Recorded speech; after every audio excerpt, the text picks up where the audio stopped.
Hi, I'm Tom Vander Ark with Getting Smart. This is part of our Smart Cities series, and today I'm joined by my friend Sandy Speicher from IDEO. Hey, Sandy. Hey, Tom.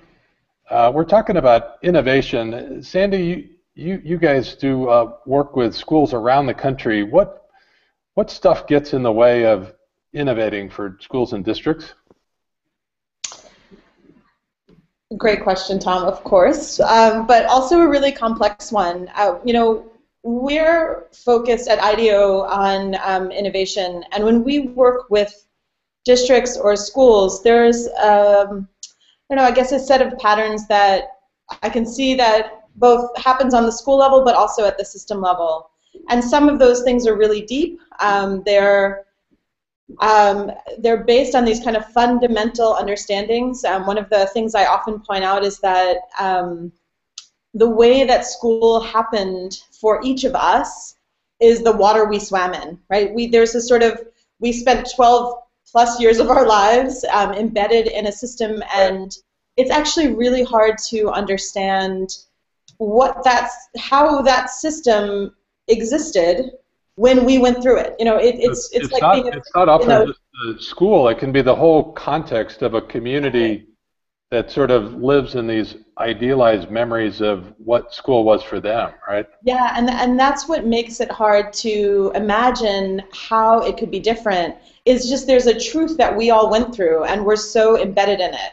And it's hard to detach what has actually been designed. So one of the things when we started working in education that we noticed is when we would talk, especially to people in the system, about innovating, or even the notion of school being designed, there was what I would call sort of resistance to even understanding that idea, that it's just school, that's just the way it is. But every experience that we have has actually been designed for us, which of course means it can be redesigned.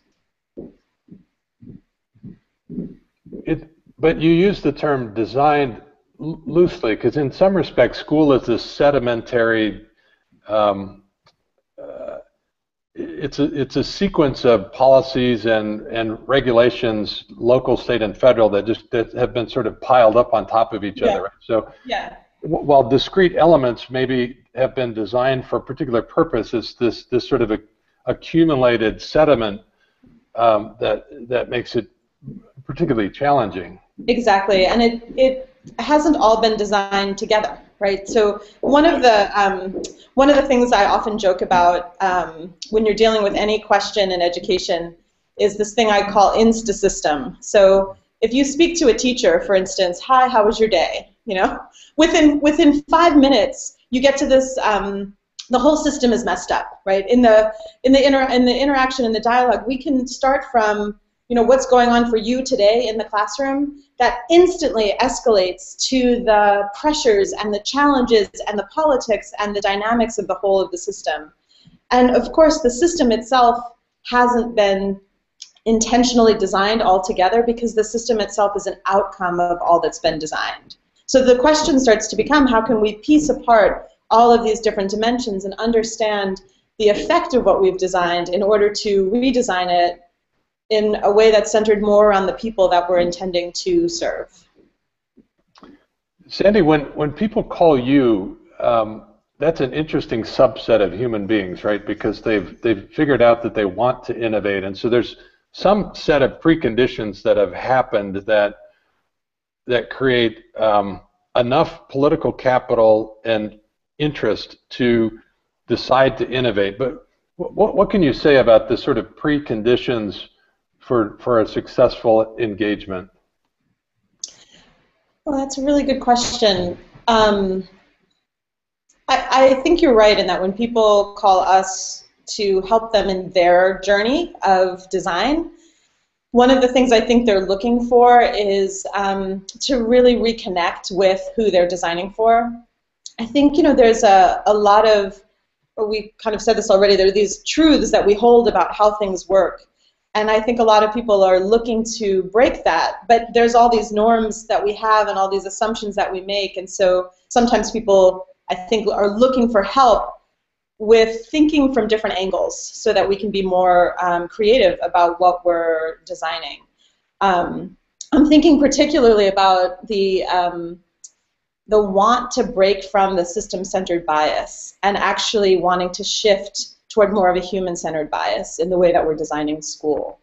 Which, by the way, isn't an easy question, and it's not straightforward, and I think we're learning about it on a daily basis. But, you know, I think that the question a lot of people who come to us are asking is, how do we reconnect to the people that we're designing these schools or systems for, and how do we think in a new way about what we're designing so that we can better connect with them, we can better engage them, or we can, you know, manage the different goals that we have for them. That's a super important point. I want to come back to that. I wrote a blog yesterday about the difference between improvement and innovation. You know, improvements making things better, innovations making things different to make them dramatically better. Is innovation always harder than improvement? You know, I'm not sure I could answer that well, but I think it's a great question, and I think they each have their own challenges. I think one of the things that innovation is often seen as is like this dramatic leap that is shocking. Oh my gosh, that's so innovative. I've never seen that before. Right. And I don't think that's actually what innovation is about. I do think innovation is about creating different, but from the angle of providing increased value to the people that you're serving so that you can achieve your goals in different ways. Improvement may not shift those. It may be more about optimizing what you already have. But this, I think that's a great question. Let's go back to your point about better connecting with the people you're trying to serve, right? Because that could be part of the answer to this question, that in some cases innovation may be easier when it becomes evident that you're so committed to serving your customers better, right? Yeah, I can share this in a story. We recently did some work with San Francisco Unified School District to help redesign their food system. So they have a goal of getting healthy food into the mouths of kids especially that need it most, but of course getting it into the mouths of all kids. Right. They've done an enormous amount of work to actually get healthy food lined up into their cafeterias, but they weren't seeing high numbers of participation. And one of the things that we learned along the way is a lot of kids were actually just choosing not to have lunch for many, many different reasons, which that's another interview. And so one of the things when they approached us to help them with this, we said that we could do is, instead of just starting with how do we optimize the system, do we have a central kitchen, do we have a decentralized kitchen, what equipment do we need, these are often questions in school food reform, is we said, well, what if we start by saying, what do kids really want and need during lunch? What is the experience that would actually engage them? And how do we rethink the finances, the labor, and the operations in order to create a great experience for kids so that they want to participate? And we went through a long design journey. We engaged like 1,300 people along the process, and all different types of stakeholders, got a lot of inspiration. We ended up designing a series of new ways of thinking about school lunch for elementary, middle, and high school. And we tried a lot of these out with the students. And when we were prototyping these ideas with high school students, we spent about half a day going through all these different ideas, getting feedback from them. And at the end of this, our client was talking with one of the students who actually was she's a food blogger, which was actually really fun to see the amount of that kids are already engaged with this content. And she said, so what do you think of these ideas? And the student said back to her, I really love it. I can't believe you do this for us. And that simple sentence was like crushing, of course, for the people that worked in the district, because every day they get up and come to school for 20, 30 years because they're so committed to caring for the youth of San Francisco.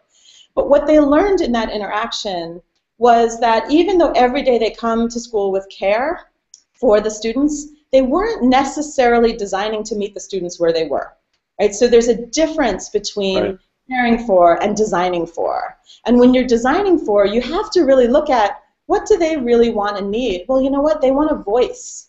They want to be able to participate in what school is actually offering them. So we designed things like, smart meal technology, where students can actually manage their own food and their own budgets, but they can also give feedback on the food.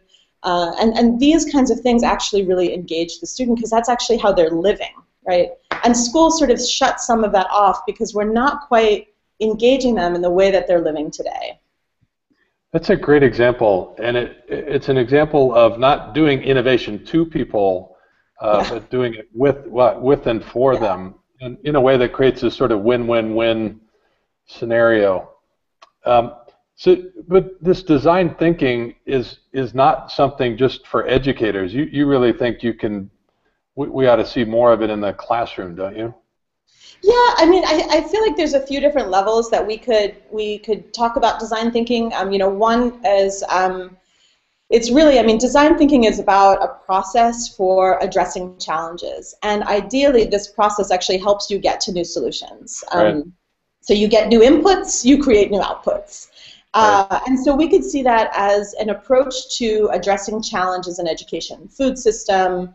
We're working right now on some school model designs, right? These kind of big questions in education can be answered with a design process.